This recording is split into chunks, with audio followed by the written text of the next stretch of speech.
Oh, hey. I went live without playing the intro video. I thought I had the intro video playing. Well, we'll just dive into it then.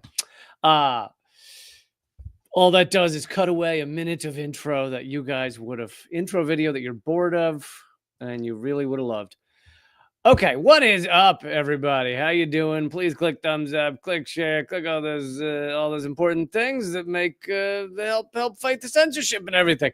We got a big show for you. I got Jaffer Khan here. I have a lot of several videos to show on this episode, which it's always fun to just to play the sociopaths at the top spitting out all of their garbage and to actually see their faces do it. It's just more fun for me. I don't know why.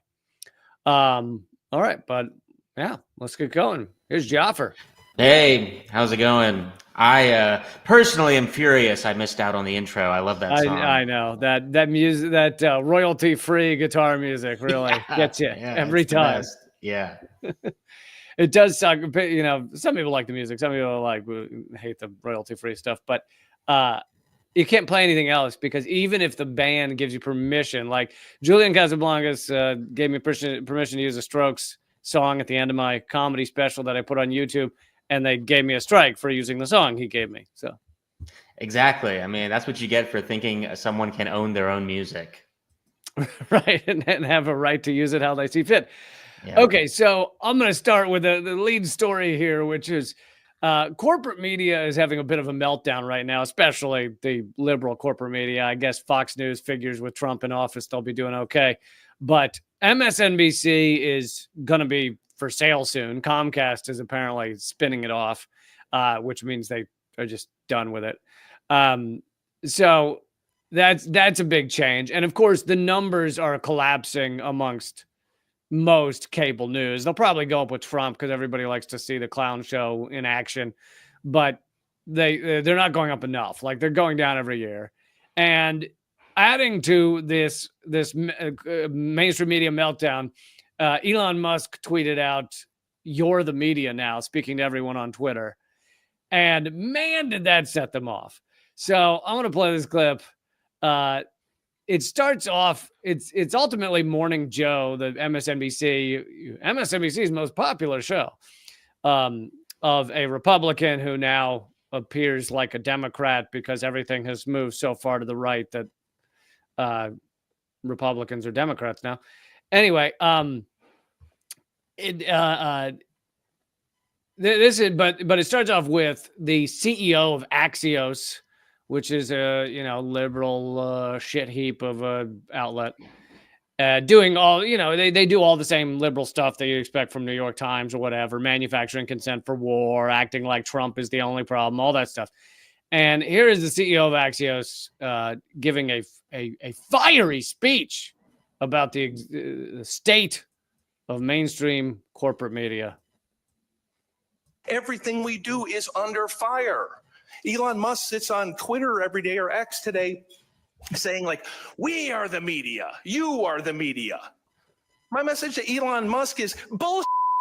You're not the media. You having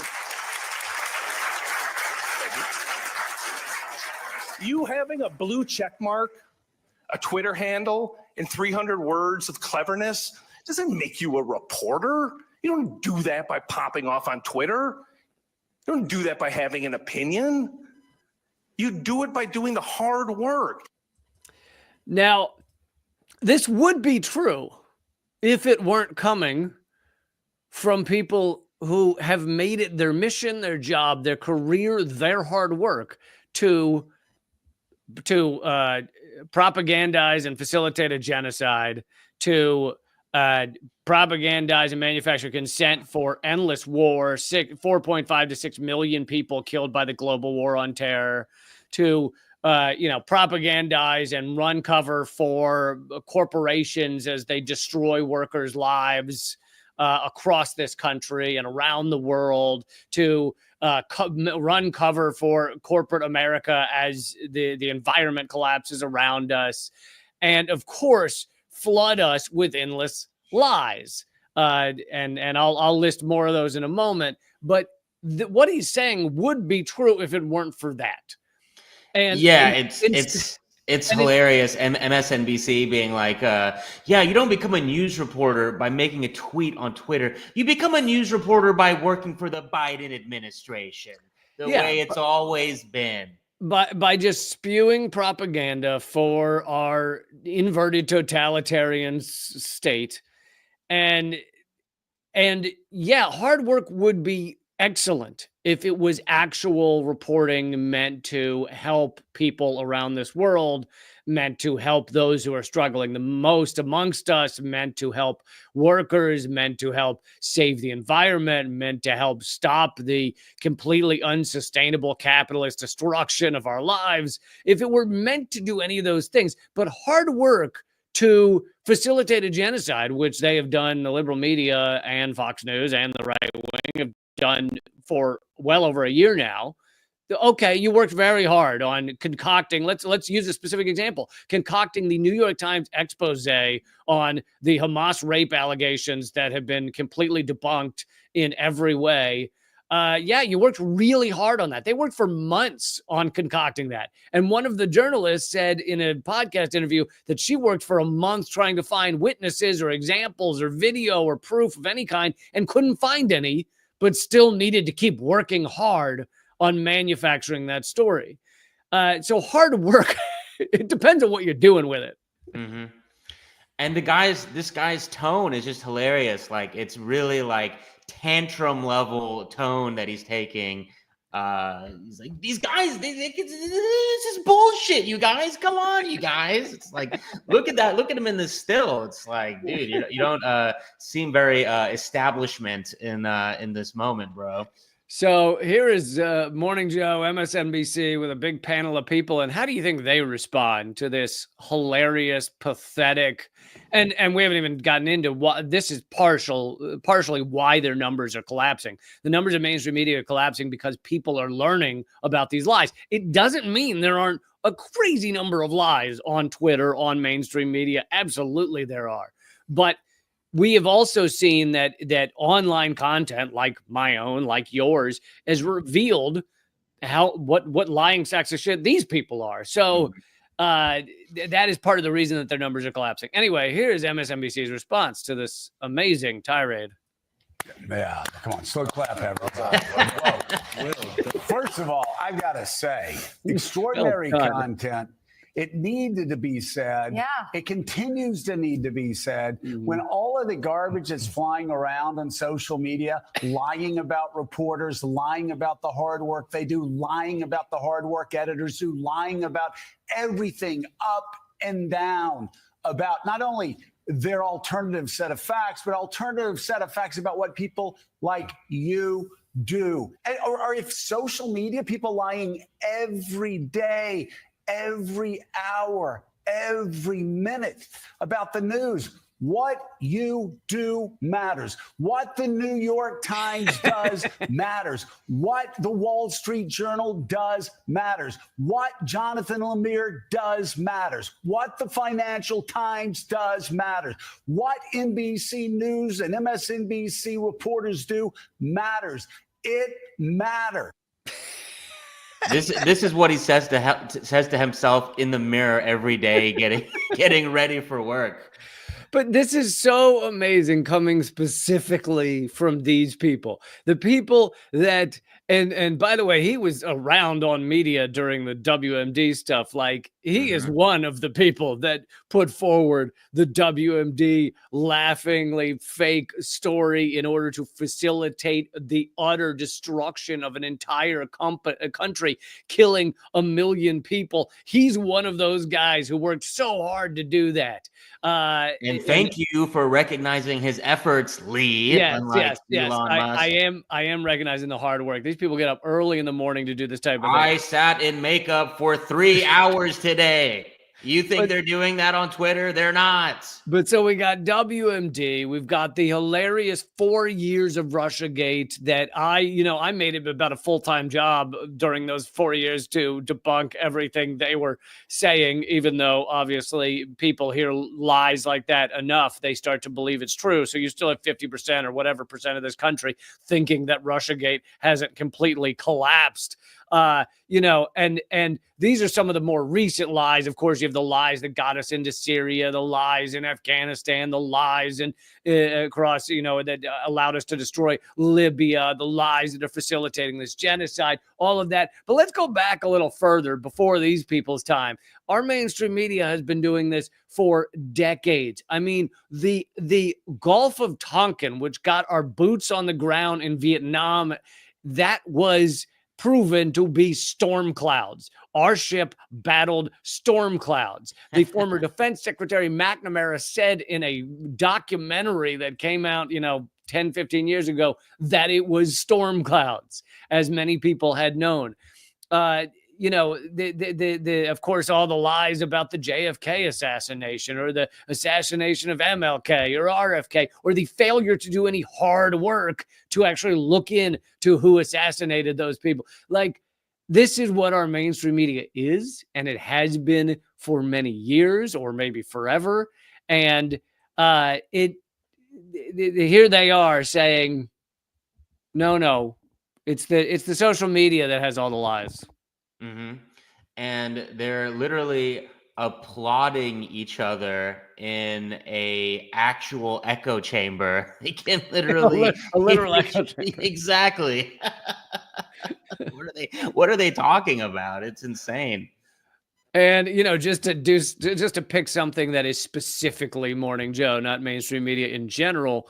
Back on Redacted Tonight, this is before you were on Redacted Tonight, I did a whole segment tearing apart one of the very rare, maybe one of the only ones in their later adult life, joint interview with the Koch brothers back when both of them were still alive on Morning Joe. And it was the most fawning, loving interview. These are two of the most destructive human beings this planet has ever seen. Mm-hmm. With Koch Industries, with their oil, with they funded the Tea Party and all this garbage. And they're also outwardly right wing. So like MSNBC ostensibly should be against them. Yeah, but as you know, if you actually look into it, MSNBC is not left wing. And just the most fawning interview, just lips puckered on the butt the whole time. It was truly fantastical. And these are the people that are just so furious that the social media is lying to you. Yeah. Oh, beautiful, beautiful clip, though. Thank goodness we have the CEO of Axios to tell us how it is. Mm-hmm. Okay, so let's get to, speaking of lying, let's get to more of our State Department's response, the Pentagon's response, the White House's response to these arrest warrants on Netanyahu and the ICC. And anyway, someone put together, this is the press person, secretary for the White House and the one for the Pentagon. Someone put next to each other their speeches on why this ICC arrest warrant is just completely not legitimate on Netanyahu. Rejects the court's decision to issue arrest warrants for senior Israeli officials. We remain deeply concerned by the prosecutor's rush to seek arrest warrants and the troubling process errors that led to this decision. Played out, and the United States has been clear that the ICC does not have jurisdiction over this matter. Dude, plagiarism 101 is you copy and reword. Everyone knows this. This is what happens when you don't go to public school. When you go down the private pipeline, you don't learn how to cheat correctly. It's true. You look silly. It's a cheat fail. It is. This is for those of you who listen to the podcast, which is called the Leaf Camp Show on Spotify and called Moment of Clarity on other platforms. But it is the two spokespeople speaking exactly the same words, talking about how this ICC arrest warrant is not legitimate. And you know, I'm sure some people go, well, it was a statement coming from the administration, so they're reading the statement. And it's like, yeah, but it just goes to show they have no actual, it's just a script on how to respond. And that response has been completely ripped up by anyone with any legal understanding. Oh, no, we can't. The ICC doesn't count except for when they're going after black folks. That's basically the analysis that the U.S. has come up with. And I'm going to show more of that in a second. The other State Department spokesperson. But this is the Washington Post today or yesterday. Said the quiet part loud. They said the ICC, the International Criminal Court, is not the venue to hold Israel to account. They're only meant to go after non-white, non-Western countries. Mm-hmm. And literally the Washington Post says the ICC is needed to resolve war crimes in Russia, Sudan, and Myanmar, not targeting Israel. Like, as if the International Criminal Court should ignore war crimes, which has been the case. That has been how the ICC has functioned until now. But Washington Post is saying the quiet part loud. No, don't come after us. You go after black people and Russia. Yeah, Like, that's unbelievable, even for the Washington Post. For them to be like, guys, we all know this isn't how this works. What is even going on here? What are we even doing? What are we even doing? This is meant to go after non-Western countries. And, you know, in case you need a reminder, Netanyahu essentially is American. He has dual citizenship. He grew up in Pennsylvania mostly. Go Birds. What's that? I said go Birds. He grew up in Philly. Go Birds. He grew up mainly in Pennsylvania. He went to MIT. He worked at Boston Consulting, became good friends with Mitt Romney. And this was all before he became the president or prime minister of Israel. So it really is an American. I mean, Israel is an American colony, really. Mm-hmm. But okay, let's hear now Stephen Miller's response to the ICC about why it is just completely not legitimate. Good. I need to hear Stephen Miller's take on all this. Thank you. Oh, shit. I said Stephen Miller. Sorry, Matthew Miller. Oh, Matthew Miller. That makes sense. The same amount of usefulness. Same amount of disgusting human being, but one of them is the lunatic that works for Trump, and the other one is the spokesperson for the State Department. But by the way, Miller here looks... I find it weird that he looks a lot like a vampire. Yeah. And the assistant to the spokesperson for the State Department, Patel, looks a lot like the vampire's assistant in What We Do in the Shadows. Yeah, he does. He looks just like the familiar. He's the familiar. Yeah, this guy's the vampire. And then Stephen Miller, while we're on this subject, is Nosferatu. Oh, that's a great point. That's a great point. Yeah, vampire, Nosferatu, and familiar. Yeah. All right, I'll probably end up interrupting this at some points, but ICC, like USA, it seems like against the consensus of most of countries when it comes to Palestinian rights. You were like only country that used veto among 15 countries for ceasefire in Gaza. You among like your partners in NATO and the European Union, you were against ICC decision. You were against ICG decision.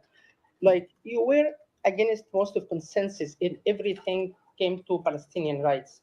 Why people should believe that you are a fair mediator between Palestine and Israel?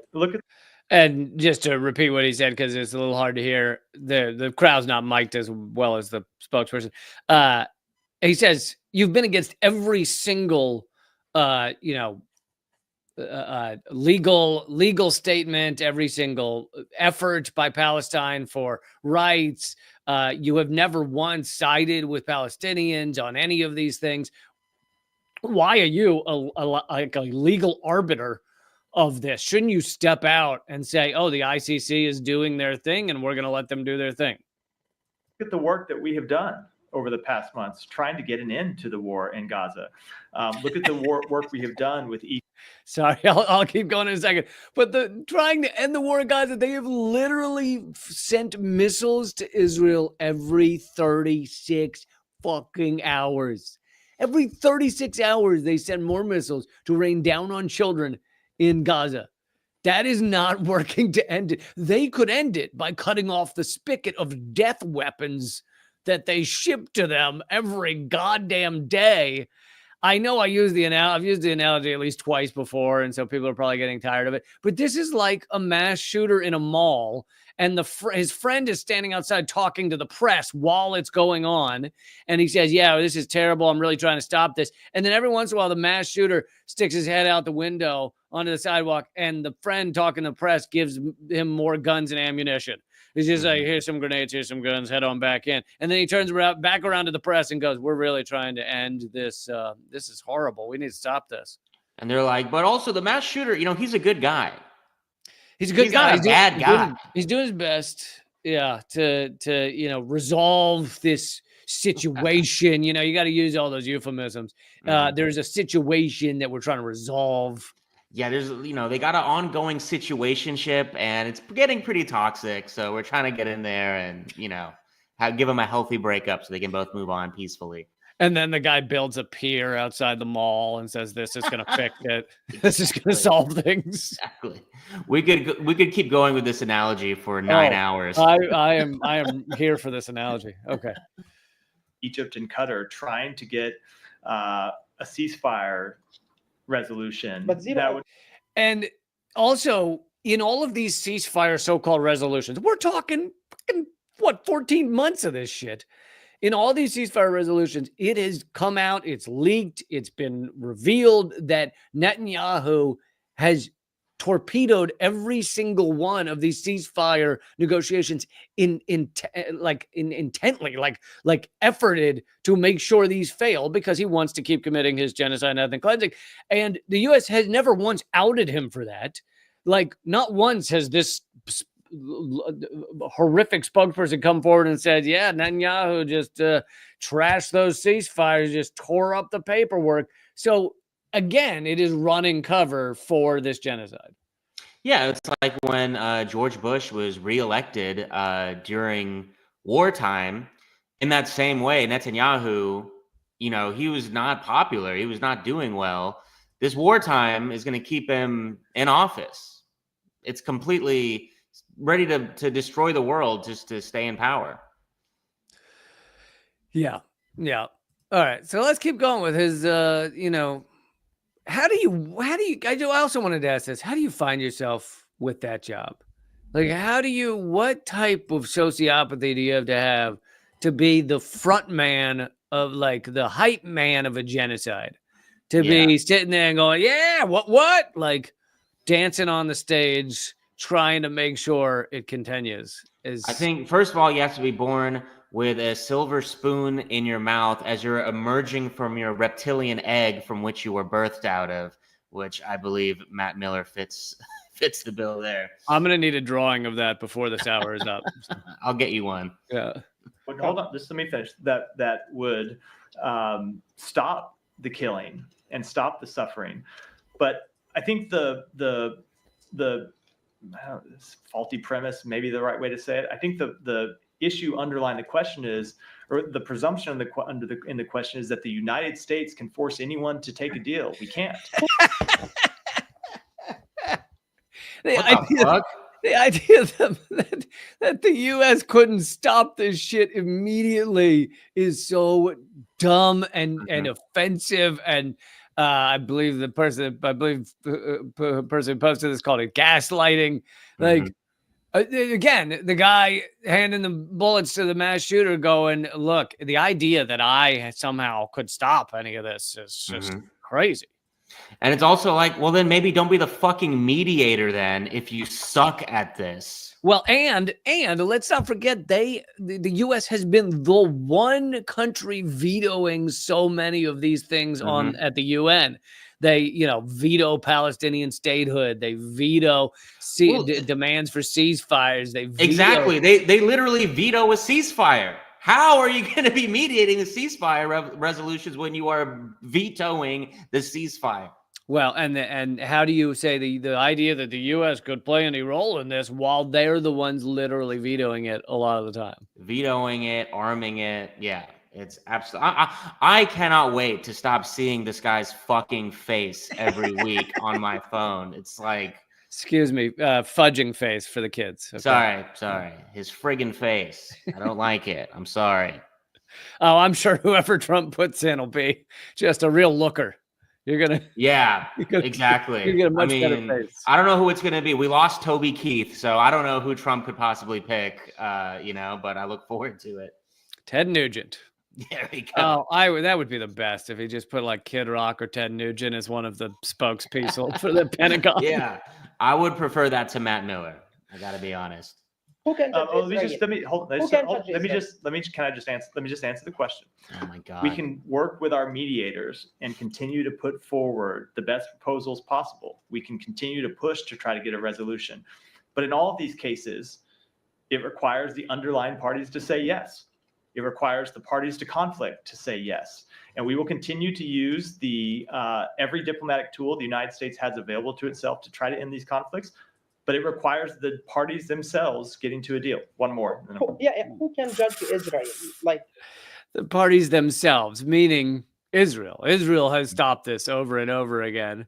We've given them every diplomatic tool. We've given them bunker busters. We've given them the mother of all bombs. All of our diplomatic tools are at use right now. Yeah. Like which organization in the world can hold Israel accountable for any accusation, hundreds of accusations about journalists, about medical teams, about people, about 70% of who killed in Gaza are women and children. So everyone is able to make their. So the question is, if you're saying the ICC is not able to hold Israel accountable, and the UN clearly can't, hell, Israel's killing UN employees on a daily basis. Who exactly do you think is going to hold Israel accountable? And his answer is amazing. Their own conclusions. Everyone is able. Teams, about people, about 70% of who killed in Gaza are women and children. So everyone is able to make their own conclusions. Everyone is able to reach their own conclusions. Countries can make their own decisions. Countries can make can draw their own conclusions about what has happened and make their own policy choices about whether, for example, they are going to continue to work with Israel diplomatically. You have seen countries of the world do that.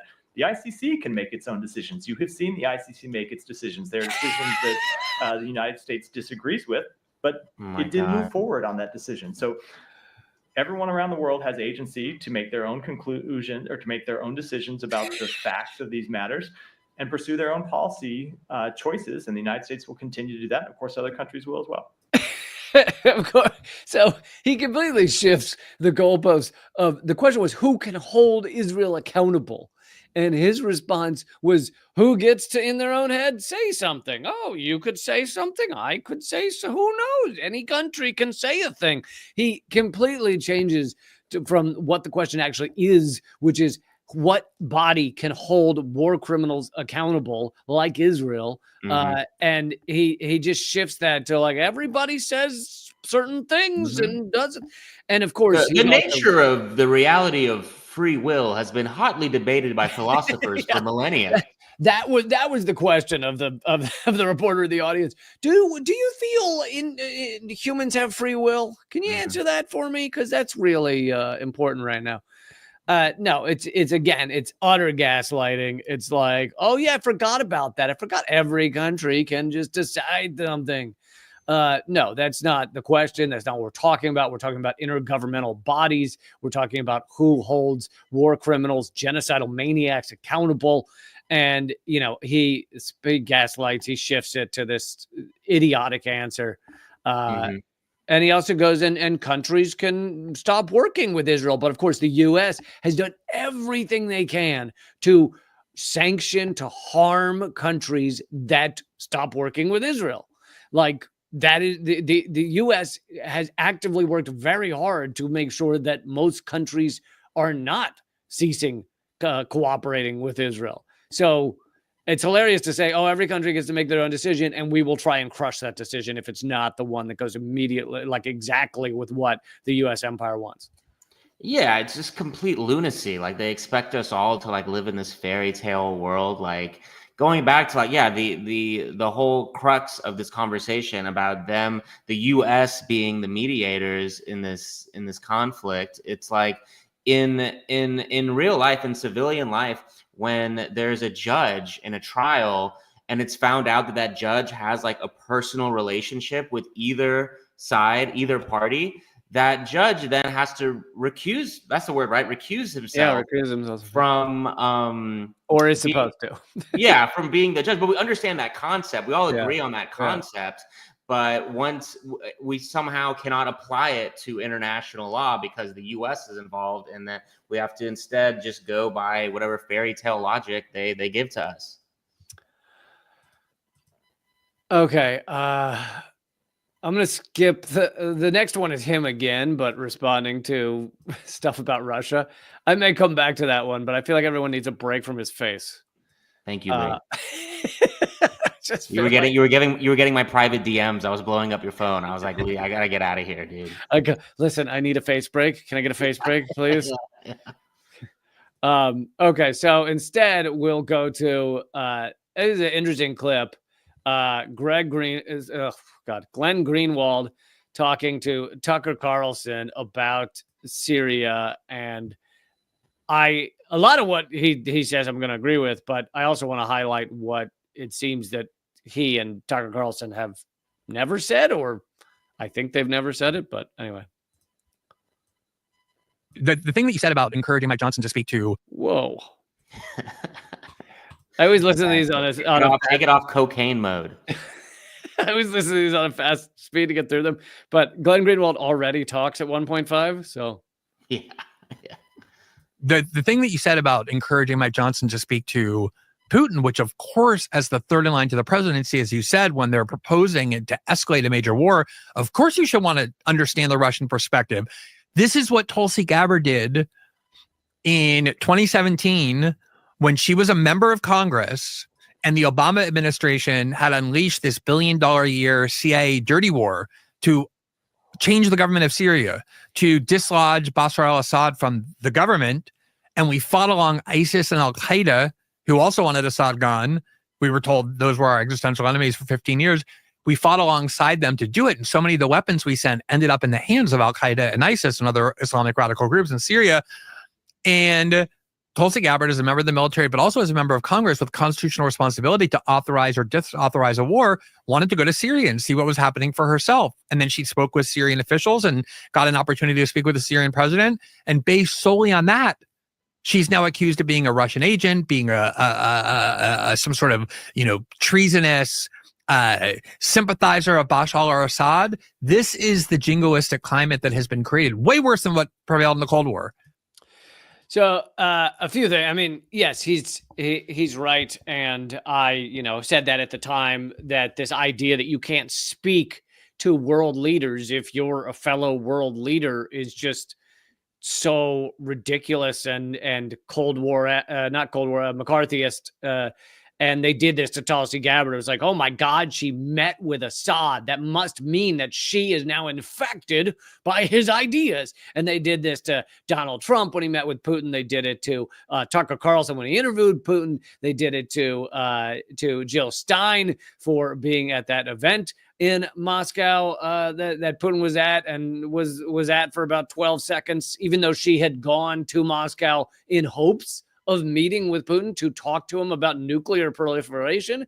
So yes, he is absolutely right about this. Now, neither of these two are going to mention that Tulsi Gabbard has since adopted a completely different personality and is now a far right-wing lunatic. I mean, obviously she's just opportunistic. I don't really know. I couldn't even begin to tell you what she believes in her heart. I think she believes in her heart that she wants power, I guess. It is completely unclear, but she may end up being the director of national intelligence, I believe, under Trump. And she she now, fits right in on Fox News and is on Fox News regularly and never says anything they disagree with that I've ever seen. But yeah, this idea that you can't speak to someone is just so stupid. Mm-hmm. When Nixon went to China, Reagan negotiated all kinds of arms deals with the Soviets. This is now. How about the photo of FDR and Churchill and Stalin sitting together? Ew. Totally prohibited. It's like we live in a Marvel cartoon for children where there's good guys and bad guys, where the good guys and you don't speak to the bad guys. And the good guys so are dangerous. Al-Qaeda and ISIS. They're the good guys. Yeah, we can fight with them because they're. So her point.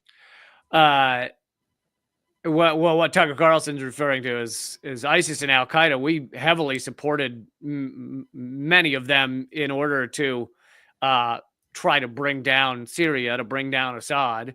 And we were funding and arming straight up terrorists that, were beheading people in town squares. And those were our friends against Assad often.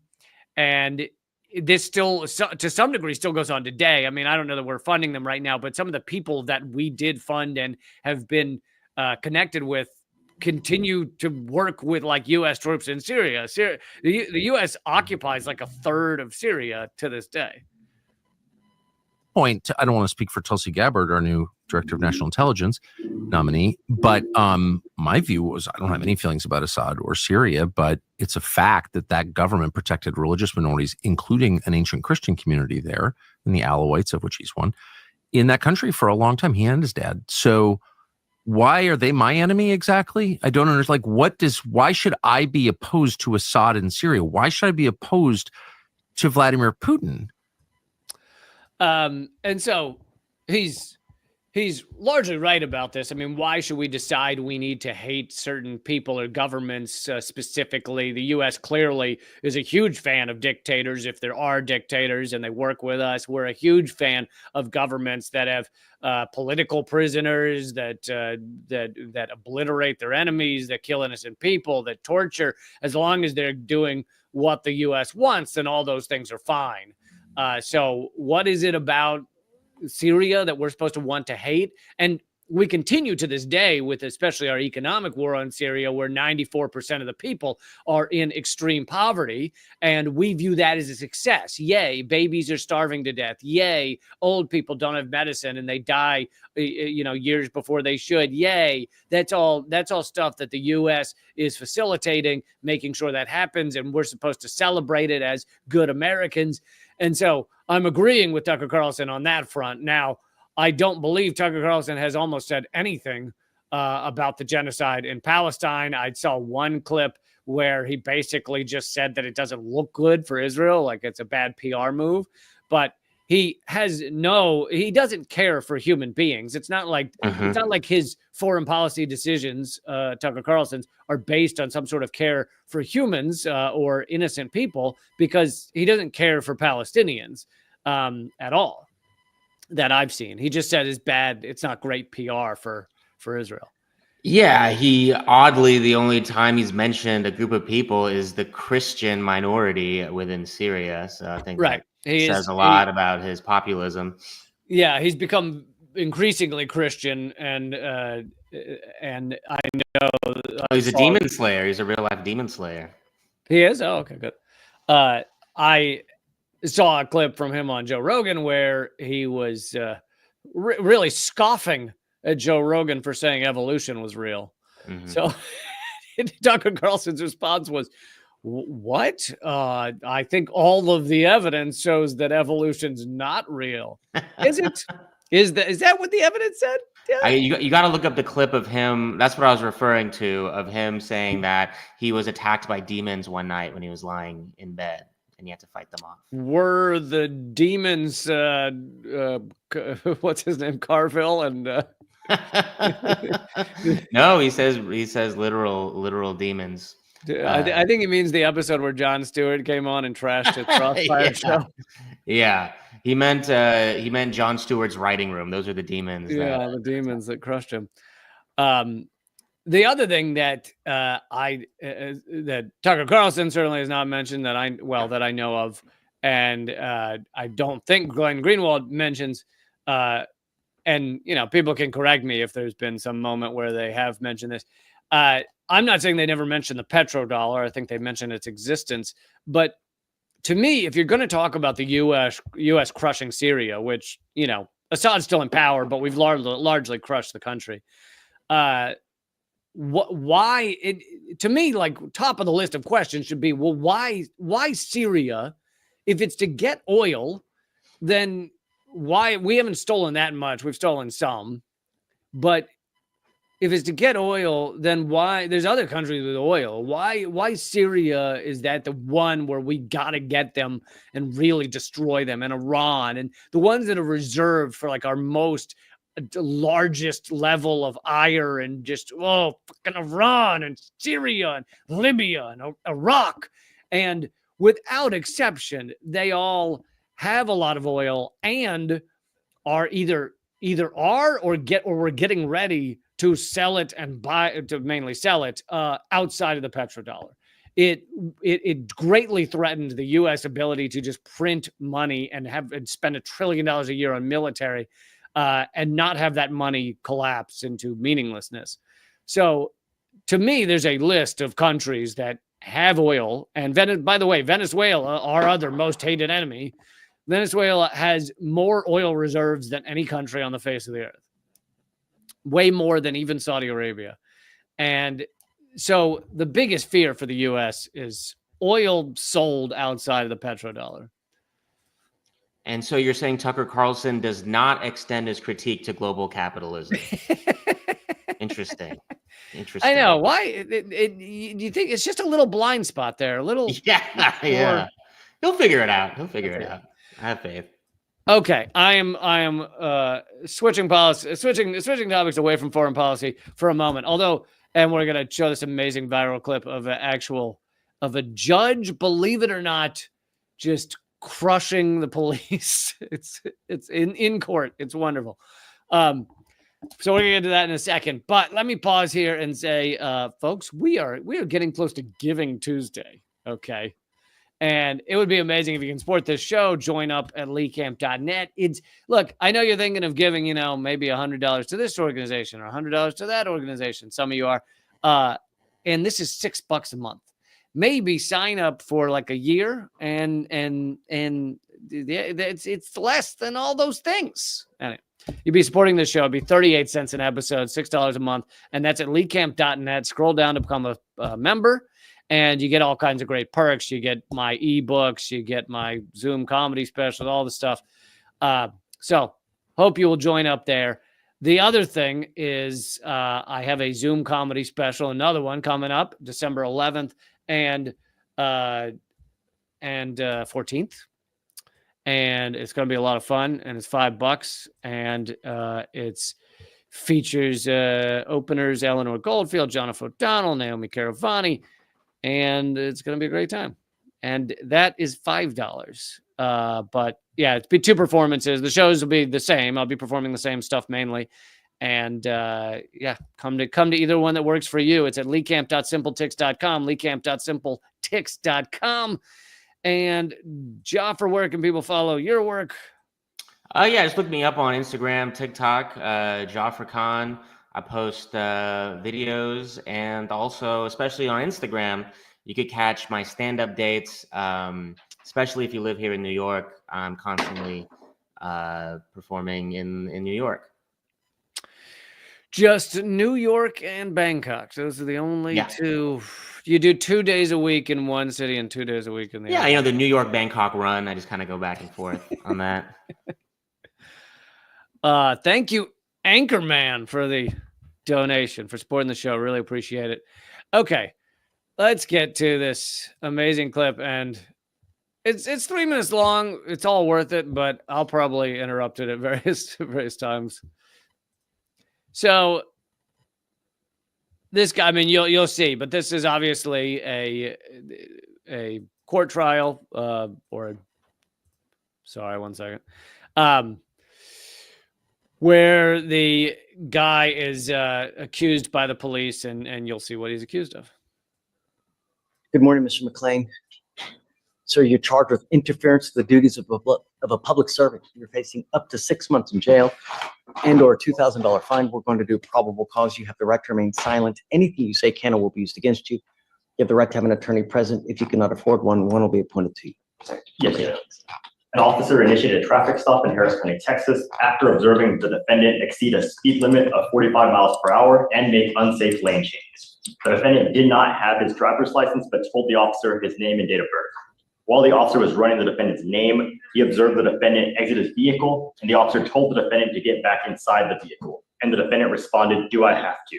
The officer exited the vehicle and attempted to detain the defendant. The defendant tensed up and locked his arms.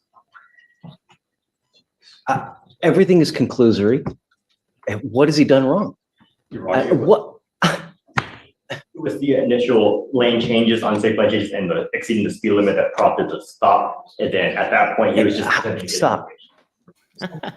How exceeding speed limit? How fast was he going? I mean, I spoke to the officer this morning, who told me that he was pacing the defendant at 54 miles per hour. okay, in a what? I'm sorry? In a what? I mean, if it's on 610, he's fine, right?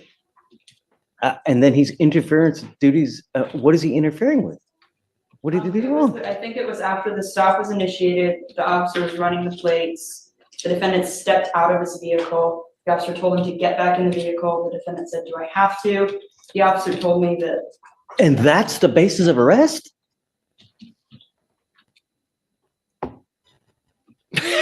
Yes, please. Don't. Are you losing? No, sir. Okay. Yeah, all right. This This guy's just mad at everyone. He's like, "You shut up too. I'm on your side. What the fuck are you no, doing?" it is true. It's like if you're winning, just shut up and let it happen. But that part aside, this is the type of thing. The reason this has gone viral is this is the type of thing that judges never do. Mhm. They never actually press the police to prove that they needed to arrest someone, to prove often that the guy was even speeding. They're just, and you'll notice like what they initially say, oh, well, he arrested him because he said, "Do I have to get back in my car?" Like, cops view themselves in a lot of areas of this country, and a lot of cops view themselves as kind of gods. Yes. And the idea that you would even question why this guy wants you to stay in your car. How dare you question me? I'm going to arrest you. But you can't arrest someone for questioning you. That's not illegal in our country. Like, it's so true. And this is in Harris County, Texas. This is where I'm from. And that very much was. This is your county? Yeah, Harris County is Houston. Yeah. And it very much is the culture of the police down there. And it's been my interactions with them. And I just want to add a little local background. He mentioned. I know this guy. I used to hang out with him. No. No, he mentioned he was going 54 on 610. 610 is a highway. 610 is a highway in Texas. People are zooming around there on that loop at 70 miles per hour. And this guy got pulled over for going 54 on 610. That is insane. Just immediately insane. Well, and to get to the deeper point of this is, or deeper part of it is, this is often used by cops. Like, speed limits are used by cops to generally arrest often Black people, often poorer people, non-white people. If the cops see a white guy in I don't even know my nice cars anymore. I was going to say BMW. That's not really what people drive anymore. People drive BMWs. Do they? They're still out there. Yeah. If they see a white guy in a Tesla, then they are not going to pull him for the same speed that they would a Black guy in a cheap car. And yet when they're asked why they did it, well, he was speeding. Oh, okay. Then that's end of story. He was the only guy on the entire highway speeding that I noticed all day. I just saw this recently in Chicago.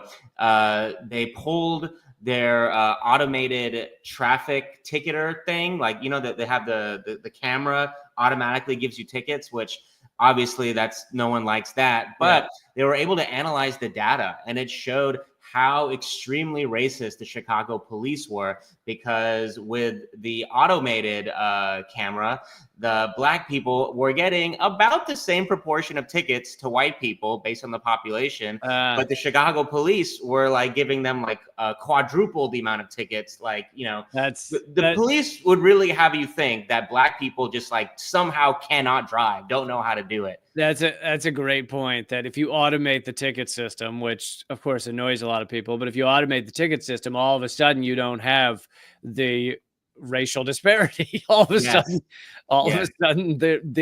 the judgment of whether to give a ticket to a white person versus a non-white person is taken out of the equation. Yeah.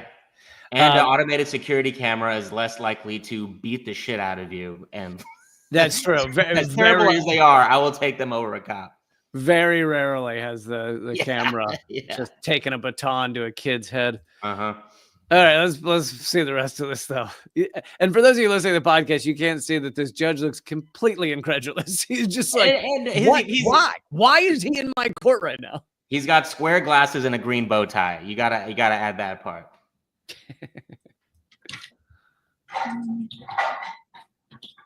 And Your Honor, furthermore, as he was attempting to detain him, he locked his arms and tensed up. So as he was attempting to detain him, following that incident of him telling him to get back in the vehicle.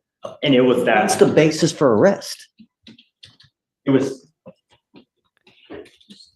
just a temporary detention. He was just attempting.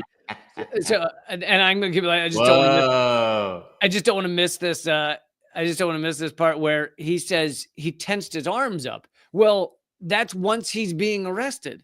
Well, what's the point of the arrest? Well, he tensed his arms up. No. But you got to have a reason to arrest him before he can tense his arms up while being arrested. They used to do this at Occupy. They'd say you were basically you were arrested for resisting arrest. It's like, well, why was I being arrested? Well, resisting arrest. That's completely illogical. What's the basis for arrest? It was just a temporary detention. He was just attempting to detain him while he was trying to investigate. What's he doing wrong? What's he doing wrong? 65. No, I don't think so. I can find no probable cause. No, it's just he gets out of the car, and then it just the virtue of fact him getting out in the car is interfering with the duties. Really? No. Just when you get into, just be careful out there, man. Life is hard as it is. When you get into, you got to be careful, man. People always have to get you. Be nice. It's not hard. Things will go well for you, Look, I got it. I'm with you, okay? Just hang tight with me for a second, okay? All right. What a nice little pep talk. I love how the cop was like struggling so bad to like answer these questions. He's like, Your Honor, I'm sorry, I've never had to explain myself before.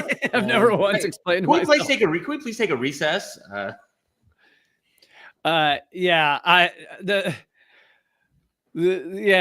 pep talk is kind of annoying at the end of me, but it's like you weren't in the wrong, but you still need to get scolded.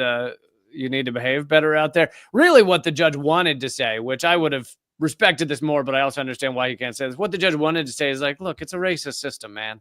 Yeah. So be nice because you're dealing with racists. It's basically what he was trying to say. Yeah. But you'll see like on so many videos, like police in black neighborhoods, and the community just absolutely does not respect the cops. And it's like so alien to like so many people to see like why they would talk to them that way. But it's like, yeah, if you've gone through your whole life experiencing shit like this, eventually it's like, it's your own respect. It's like, you know what I mean? It's like, dude, fuck you.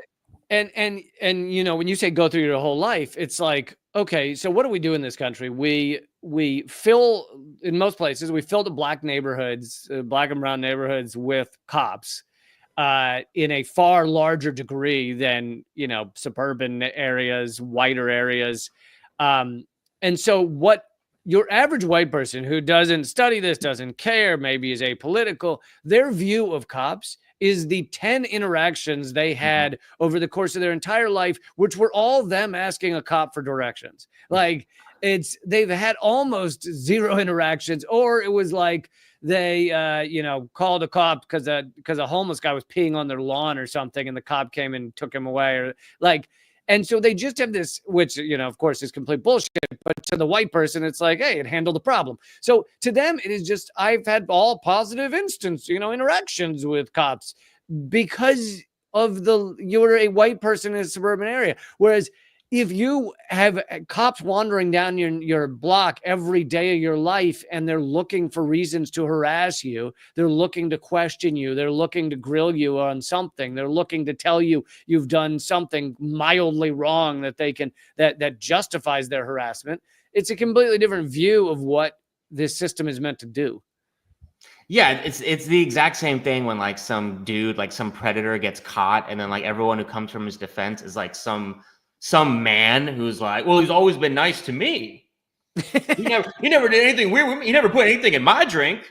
So take that how you will. It's like, yeah, dude, what the fuck are you talking about? It's completely different. Yeah, Bill Cosby's agent said that he's always been really nice. Yeah, he's always been up front. They had he had all his drinks were non-fizzy. He slept 8 hours, but no more than that. He's a great guy.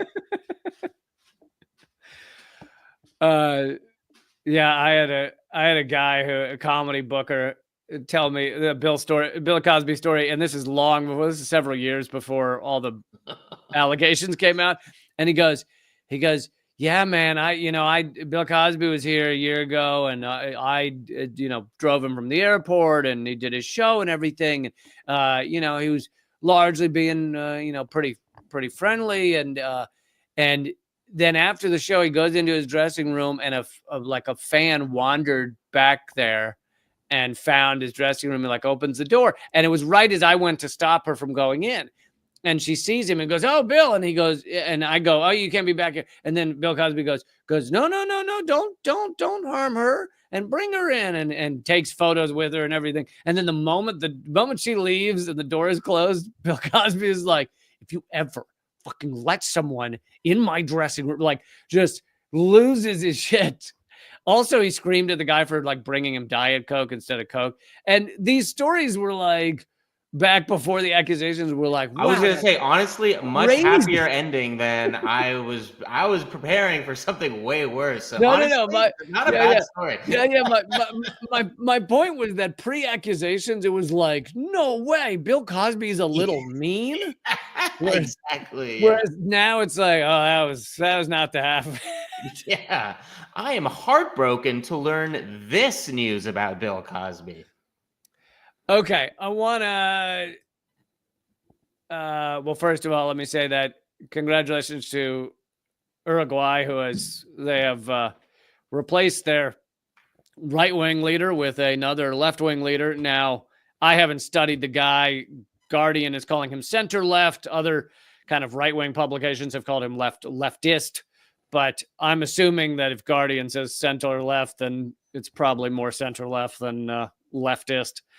But anyway, former history teacher as Yamandu Orsi has won the presidential runoff, and he is it was like 90% of the country voted, whereas in the U.S., if 60% vote, we're like floored. And of course, the right-wing outlets and everything are already losing their minds. They're like, the crazy leftists is taking over Uruguay. Yeah, always these former teachers getting elected in Latin America. I should move down there and run. I could use a career change in my life. Oh, that's right. I'm a former teacher, by the way. Yeah, didn't you? I'm like, no one knows this about me. I think a comedian won in Greece once, and the other comedian to win is Zelensky. So that's no good. That's not. Doesn't look good for comedians. Well, and then there's Donald Trump. That comedian won, so yeah, he's really just a roast comic. Yes, but yeah, might as well be Tony Hinchcliffe. But yeah, so right-wing media is already losing their minds. I'm sure that the CIA right now is adding Uruguay to the like have to coup whiteboard. Mm-hmm. But also the Uruguay has had awesome left-wing leaders fairly recently as well, and I think that the U.S. does not care as much about Uruguay because they don't have tons of oil that they're going to pump outside of the petrodollar. So we prefer to coup them, but they're not like high up on the list. Yeah. It would be nice. Obviously, it would be nice. I mean, obviously, if a coup presents itself, Yes. If there's a coup for the table that's ordered, I mean, I'll have some. I'll have a taste, of course, but yeah. but we're not going to put a lot of money into it. Yeah. Whereas if this were Venezuela right now, they would be announcing some, far right-wing neo-Nazi owner of a chicken restaurant as the new president, Exactly. even though he didn't run. We recognize J.D. Vance as the president of Venezuela. Exactly. Congratulations, J.D. Vance. Exactly. Okay, so I'm going to close out on another very fun video. And by the way, folks, this will be because of the Indigenous Massacre Day coming up. I will not be having live streams the rest of the week. So this will be the last one for this week. I might try and get something out there for you, but we'll see. But anyway, and another schedule update is that these live streams, up until now, they've been Monday, Tuesday, Thursday, Friday, 3 p.m. Eastern. I'm going to make Fridays members only at locals, leecamp.net. It will also be posted on Patreon later. But so it'll still be 4 days a week, but the fourth day will be for members over on locals. And that'll start next week. But okay, here we go. So this is another clip from Climate Defiance and of them destroying another, panel get together. I always love these videos.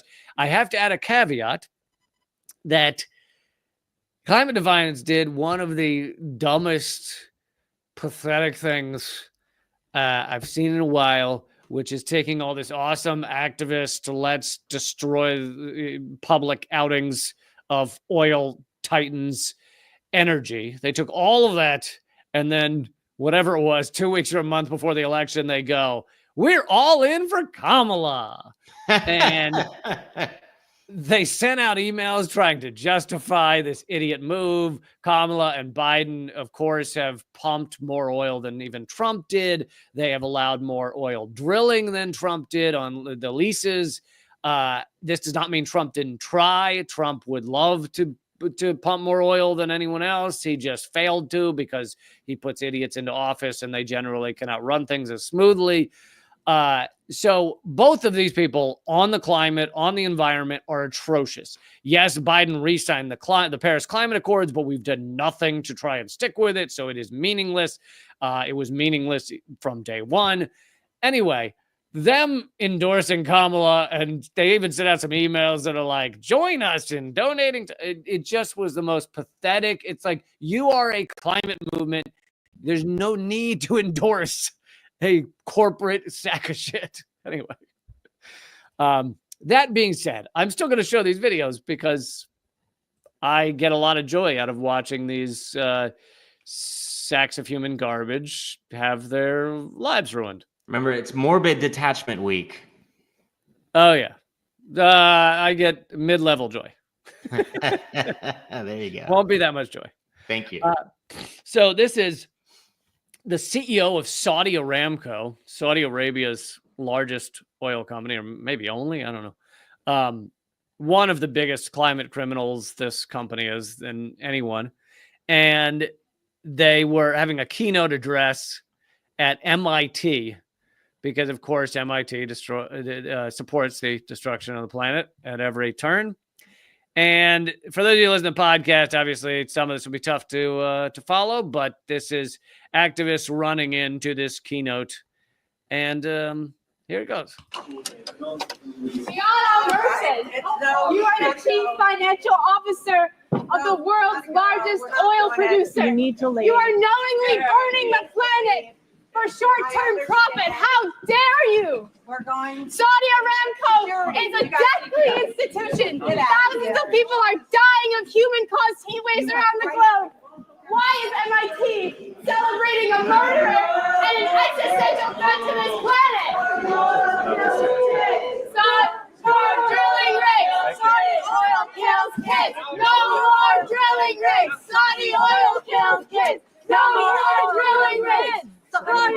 kills kids. No more drilling rigs. Get out. Get out. No more drilling rigs. Saudi oil kills kids. Saudi oil kills kids. Aramco dooms the world. Care what you are supporting. Saudi Aramco is a snake around the neck of my generation and every generation after us. They're choking our right to a livable planet. Security. They are monsters.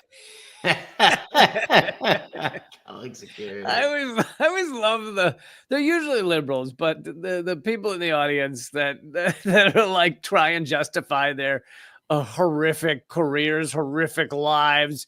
They're like, get them out of here. You weren't invited to our keynote. The civility cucks. Yeah, this is not appropriate. Listen, let us destroy your children's futures quietly, peacefully.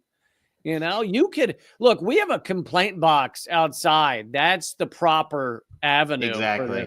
Call security. Can I speak to the manager of security, please? Anyway, I also think that a lot of the people that are connected to these awesome interruptions probably did not enjoy or support Climate Defiance's endorsement of Kamala or endorsement of any of the top two presidential candidates.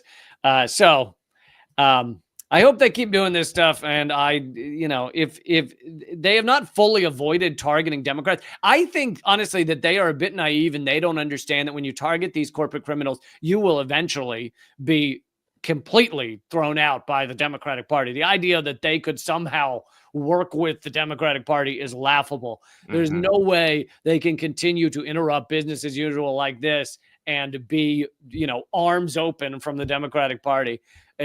It will never happen. 100%. Okay.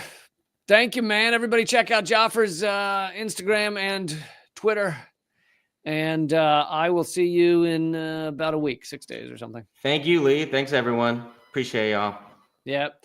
Thanks, everybody. Appreciate it. And I will see you all in 6 days as well. Keep fighting. We'll be putting out videos as well, video clips and everything on the YouTube page. So don't stop checking back and keep fighting. Have a good I don't know. What are we calling Thanksgiving now? It can't be Indigenous Peoples Day because that goes to Columbus. So I was thinking maybe Sojourner Truth Day. Everybody can vote on who should this Thursday be named after. All right. Keep fighting. See you later.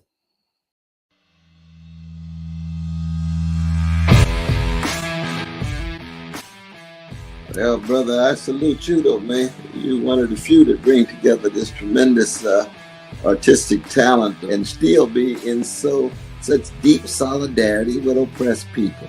It's an honor to be here because I'll tell you, Lee, you have one of the funniest shows on television, bar none. It's an enormous pleasure to be here. While I was waiting, I was leafing through your wonderful book.